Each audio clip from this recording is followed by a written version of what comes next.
আব্বা আব্বা আমার বিয়ের কি করলা? বস বাবা, তোর বিয়ার জন্য তার কম চেষ্টা করলু না রে বাপ। তোর মামা, তোর চাচা, তোর খালা, এরা আমরা সবাই মিলে না হলেও 1-150 বাড়ি ঘুরেছি বাবা। যখনই তোর ছবি দেখে তখনই খেদাই দেয়।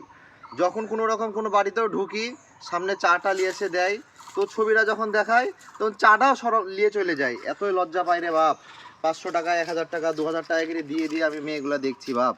তাও তোর যখনই তোর চেহারা দেখে বাপ, তখনই ছেঁচা করে তাড়াই দেয় বাপ। তারপরেও যখন একটা মেয়ে মানলো, একটা মেয়ে দেখালাম, একটা মেয়ে মানলো তোর বিয়ে করার জন্যে, তাও সেভাবে রাজি হয়েছে না। একটা 5 বছরের ছেলে আছে, একটা 10 বছরের ছেলে আছে।